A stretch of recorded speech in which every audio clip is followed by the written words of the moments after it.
बीच एक परिवार अपनी यॉट पर छुट्टियां मना रहा होता है। माँ जूलिया तैरने के लिए पानी में कूद जाती है। आराम करते समय उसे कुछ अजीब महसूस होता है, लेकिन क्योंकि आसपास कुछ दिखाई नहीं देता, वह सोचती है कि शायद उसका भ्रम होगा। कुछ सेकंड बाद वही अजीब एहसास फिर होता है।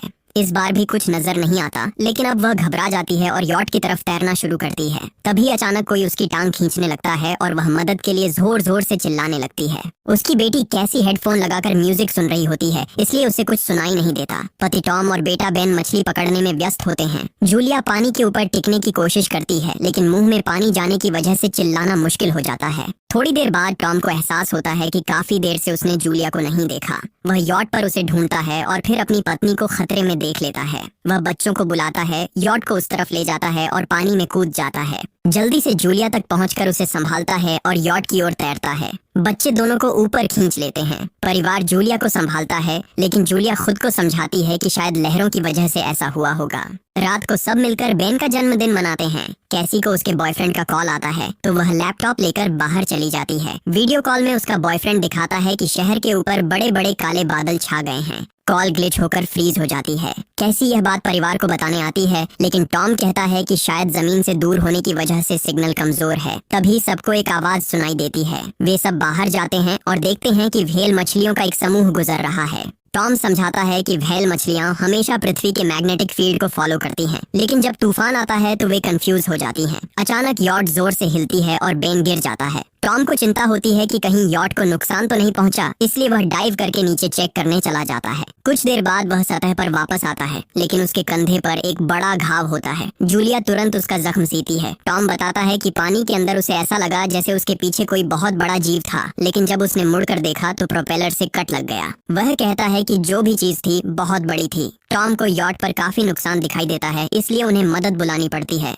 जूलिया बार बार रेडियो पर कोशिश करती है। कैसी फोन पर सिग्नल ढूंढती है, लेकिन कुछ भी काम नहीं करता। तभी कैसी को एक अजीब सा जीव दिखाई देता है और वह चिल्ला उठती है, लेकिन वह तो बस बेन होता है जो मास्क पहनकर मजाक कर रहा होता है। कुछ देर बाद यॉट पूरी तरह बंद हो जाती है और समुद्र के बीच में फंस जाती है। जूलिया रेडियो में एक आवाज सुनती है, लेकिन आवाज इतनी खराब होती है कि उसे कुछ समझ नहीं आता। टॉम परिवार को बताता है कि उनके पास सिर्फ 4 दिन का खाना पानी बचा है और अब उन्हें किसी मछली पकड़ने वाली नाव का इंतजार करना होगा। अचानक रडार पर कुछ डिटेक्ट होता है और परिवार को एक अजीब सी आवाज सुनाई देती है। सब दौड़कर बाहर आते हैं और हैरानी से देखते हैं कि कई सारे उल्कापिंड जमीन पर गिर रहे हैं।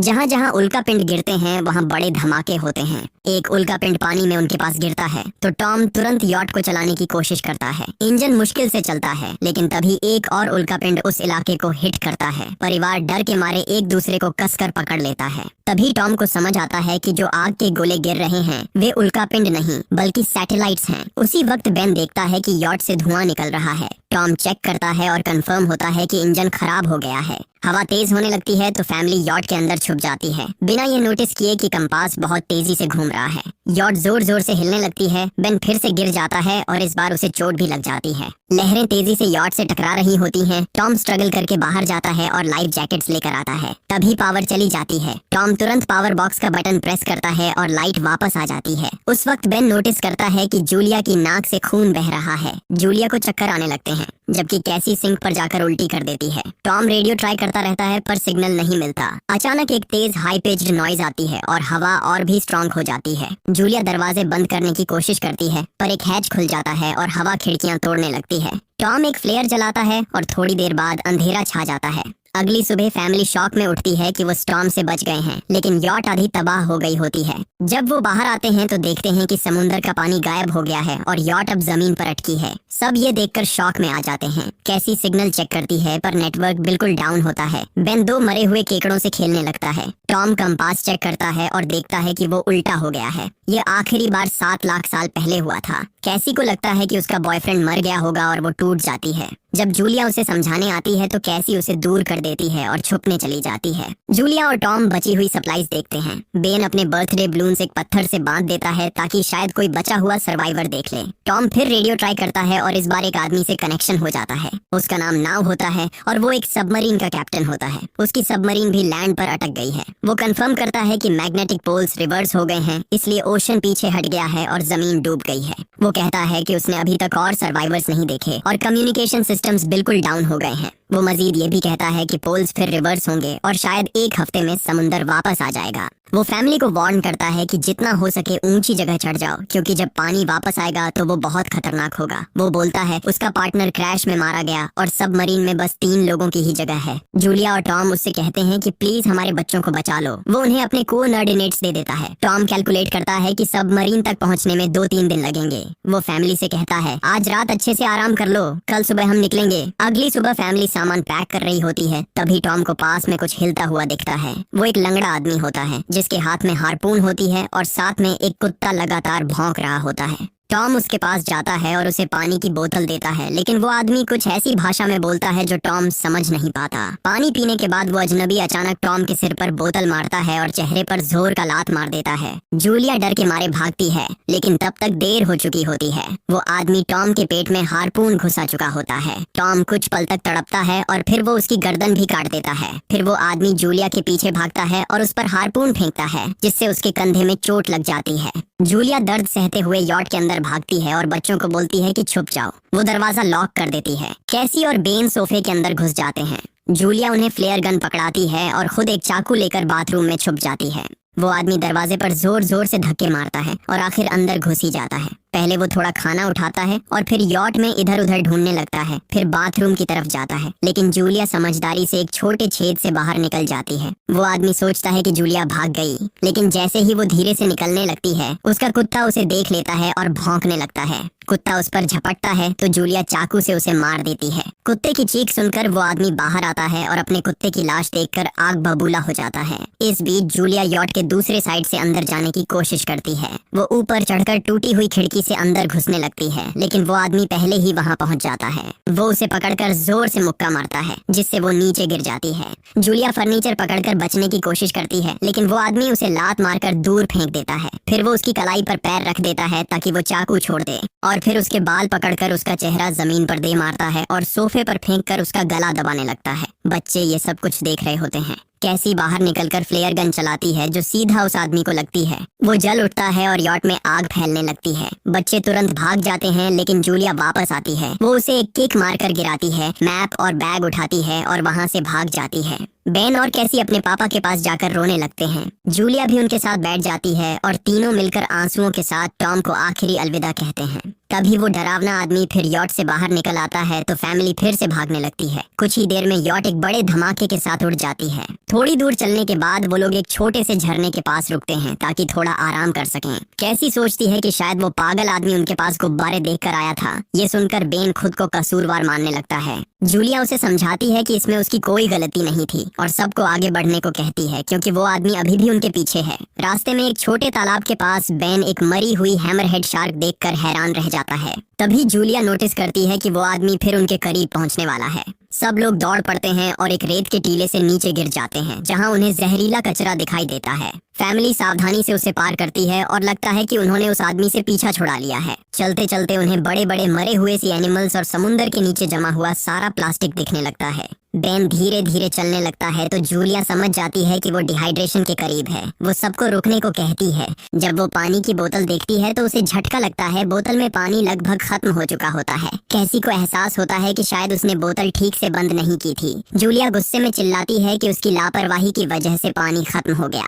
कैसी जवाब देती है क्या फर्क पड़ता है, वैसे भी हम बचने वाले नहीं हैं। दोनों के बीच लंबी बहस होती है, फिर भी फैमिली आगे चलती रहती है। कुछ देर बाद उन्हें एक क्रैश हुआ प्लेन मिलता है। अंदर कुछ हिलता डुलता देख सब डर जाते हैं, लेकिन वो सिर्फ कुछ पक्षी होते हैं। फैमिली तय करती है कि रात यहीं प्लेन के अंदर गुजारेंगे। वो थोड़ा सा स्नैक शेयर करते हैं और जूलिया को टॉम की जैकेट में एक फैमिली फोटो मिलती है, जिसे देखकर उसका दिल टूट जाता है। कैसी पूछती है, मॉम आप और डैड की लव स्टोरी क्या थी? जूलिया मुस्कुराकर बताती है, टॉम हॉस्पिटल में मेरा पेशेंट था। फिर एक दिन उसने फूल और एक प्यारी सी कविता देकर अपना प्यार जताया था। रात के बीच में कैसी प्लेन से बाहर जाती है। तभी वो डरावना आदमी उसे पीछे से पकड़ने की कोशिश करता है, लेकिन जूलिया अचानक पीछे से उस पर टूट पड़ती है और बार बार चाकू से वार करके उसे मार देती है। कैसी अपनी माँ को गले लगाकर शांत करती है। अगली सुबह उस आदमी की लाश पर कीड़े गुंड पड़े होते हैं।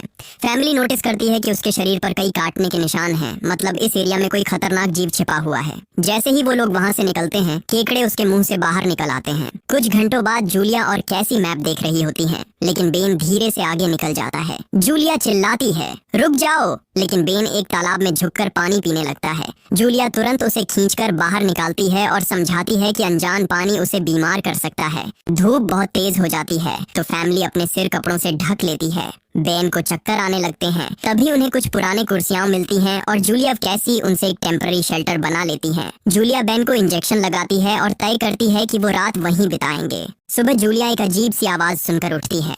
बाहर जाकर देखती है तो क्रैब्स का एक बड़ा झुंड उनकी तरफ आ रहा होता है। वो तुरंत बच्चों को उठाती है और तीनों भागना शुरू कर देते हैं। भागते भागते उन्हें एक बड़ा कार्गो शिप दिखाई देता है। वहाँ 3 क्रू मेंबर्स जिंदा होते हैं। एक औरत उनकी मदद करना चाहती है लेकिन बाकी 2 आदमी मना कर देते हैं और तीनों फैमिली को बाहर छोड़कर कंटेनर लॉक कर लेते हैं। क्रैब्स पास आ जाते हैं। जूलिया बच्चों को कंटेनर के ऊपर चढ़ाती है। खुद जब चढ़ने लगती है तो क्रैब्स उसके पैर को जोर से काट लेते हैं। बच्चे उसे खींचकर ऊपर चढ़ाते हैं, नहीं तो वो नीचे गिर जाती। कंटेनर के एक छेद से आधे क्रैब्स अंदर घुस जाते हैं। क्रू मेंबर्स फायरिंग शुरू करते हैं लेकिन क्रैब्स उन पर हावी हो जाते हैं और दोनों को मार डालते हैं। आखिरी आदमी छत के होल तक पहुंचता है लेकिन क्रैब्स उसे भी नीचे खींच लेते हैं और वो भी मर जाता है।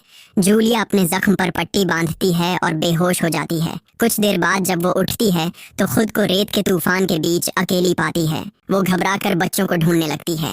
एक मरी हुई औरत का हथियार उठाती है और जोर जोर से चिल्लाती है। कैसी उसकी आवाज सुनकर लौट आती है और बताती है कि वो और बेन मदद ढूंढने गए थे लेकिन कोई नहीं मिला। फिर दोनों बेन से मिलते हैं जिसे एक खुला कंटेनर मिलता है जहाँ वो तूफान खत्म होने तक रुक सकते हैं। जूलिया टॉम का लाइटर निकालती है और अपने जख्म को जलाकर बंद करती है जो बेहद दर्दनाक होता है। तूफान थमने के बाद उन्हें एक और कंटेनर मिलता है जिसमें बहुत सारी पानी की बोतलें होती हैं। बॉडीज चेक करते वक्त उन्हें एक रेडियो और एक गन भी मिलती है। जूलिया नाव से संपर्क करती है और बताती है कि मैप खो गया है। इस पर नाव बताता है कि उन पर आर्थ्रोपॉड्स ने हमला किया था। वो अब इसके जीव हैं जो ऑक्सीजन की वजह से पूरी तरह पागल हो चुके हैं। अब नाव फैमिली को जल्दी करने को बोलता है क्योंकि उसके इंस्ट्रूमेंट्स ने कैलकुलेट किया है कि समुद्र उम्मीद से ज्यादा जल्दी वापस आएगा और उनके पास सिर्फ कुछ घंटे बचे हैं। वो एक फ्लेयर शूट करता है और फैमिली उस दिशा में चलना शुरू करती है। लंबी वॉक के बाद फैमिली को एक टूटा हुआ टॉयलेट मिलता है जिसमें बेन पेशाब करता है। अब वो लोग आखिरकार सबमरीन को पास ही देख लेते हैं लेकिन वहाँ पहुँचने के लिए उन्हें एक बड़ा चट्टानी रास्ता पार करना होगा। जैसे ही वो रास्ते से गुजरते हैं दीवारें हिलने लगती हैं और पत्थर गिरने लगते हैं जिससे एक भयानक रॉक स्लाइड हो जाता है। जूलिया तुरंत अपने बच्चों को साइड में धक्का देती है और खुद भी पीछे हट जाती है ताकि कुचली न जाए। अब एक पत्थर की दीवार उनके बीच आ गई है। जूलिया बच्चों से कहती है कि वो बिना उसके आगे बढ़ जाए लेकिन कैसी मना करती है और जोर देती है कि उसकी माँ को चढ़ने की कोशिश करनी चाहिए। बहुत बहस होती है और चिल्लाने के बाद जूलिया वादा करती है कि वो बाद में अपने बच्चों को ढूंढ लेगी। मजबूर होकर कैसी अपने भाई को खींचकर आगे ले जाती है।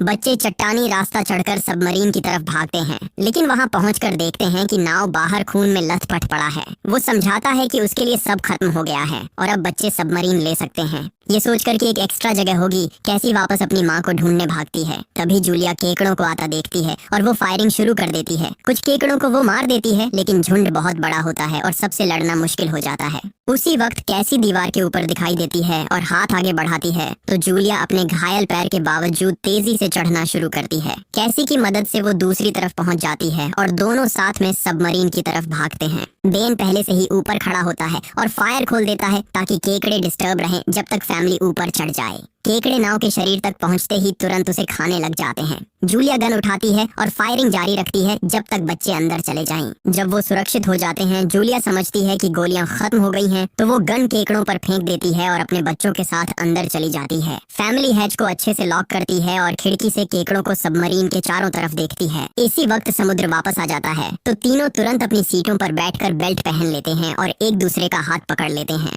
तेज लहरें सबमरीन को जोर जोर से इधर उधर फेंकना शुरू कर देती हैं, जिससे जूलिया को पूरी जर्नी के विजन दिखने लगते हैं और कैसी उल्टी कर देती है। जल्दी ही वो हाई पिच आवाज वापस आती है और फैमिली बेहोश हो जाती है। कुछ देर बाद जूलिया और बच्चे होश में आते हैं और खुद को जिंदा देखकर खुश होते हैं। वो हैच अनलॉक करके बाहर निकलते हैं और देखते हैं कि लहरों ने सबमरीन को एक तबाह शहर में गिरा दिया है। यानी अब जिंदा रहने और नया जीवन शुरू करने की उम्मीद है। और यहीं पर फिल्म खत्म होती है। चैनल को सब्सक्राइब करना न भूलें और बेल आइकन जरूर दबाएं ताकि आपको ऐसे ही मजेदार वीडियो मिलते रहें। देखने के लिए धन्यवाद।